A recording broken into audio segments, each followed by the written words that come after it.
Think of how are all the government workers, the hospital workers, the pensioners of Ukraine being sustained. And so we've dispersed some, I don't know current, but $21 billion to Ukrainian government for non-military assistance over this period of time.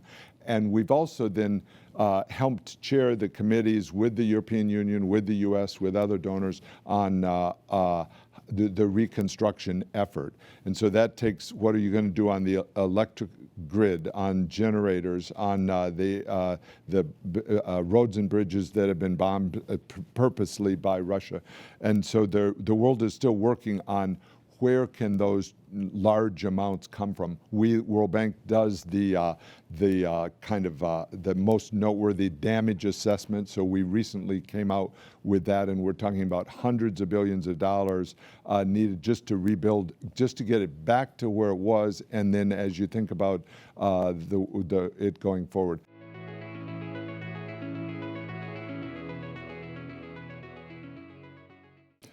Part of it is migration. People move to where the jobs are. So if their country is in a deeper recession, people move, and that creates its own set of challenges. We have a big report coming out on that.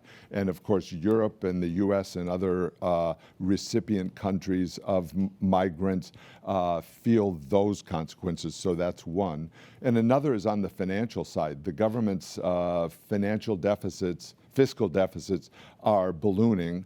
And so debt to GDP ratios are going up when you really need them to be. They were already at a high level due to COVID. So you go to a even higher level after COVID. That's a challenge for world financial markets. Do you really want to keep lending into governments that are expanding their debt?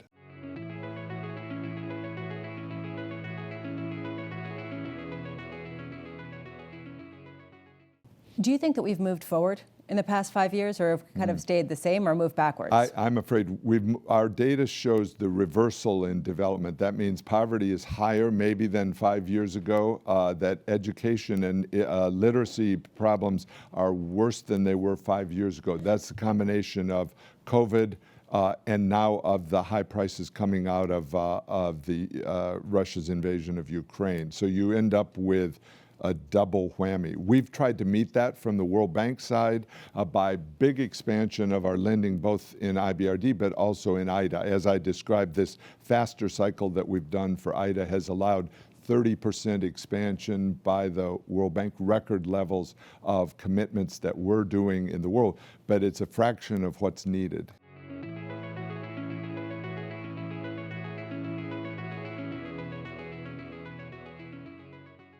The latest is that OPEC Plus is going to cut the production of oil by more than a million barrels a day. You've seen oil prices go up. Is this a good thing? Is this a bad thing for the nations that you lend to? I think it's a bad thing. Some are oil exporters, so for them they reap some benefit. But from the standpoint of global growth, energy costs are a big component of that. And there's arbitrage between oil prices, natural gas prices, coal prices. So basically the whole energy complex goes up in price, which means harder for a farmer to get yields on crops. They can't afford the raw materials that they use. As you look around the world, natural gas is a vital component for the whole agricultural cycle because it's used to make the fertilizer and then that creates the yields that farmers need.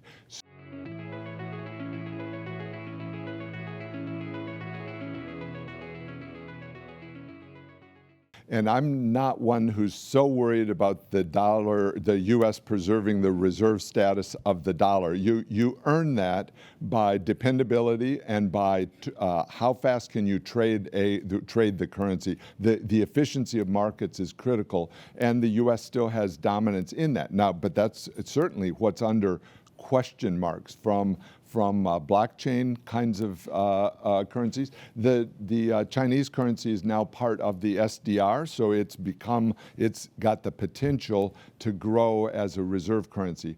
I lived through, though, in the 1980s as the euro was forming, and people were worried about the euro taking space from the dollar. And then I was at a hearing. Alan Greenspan explained carefully, look, competition is good for a currency. So it's okay for the euro to form, and we'll compete with them for value.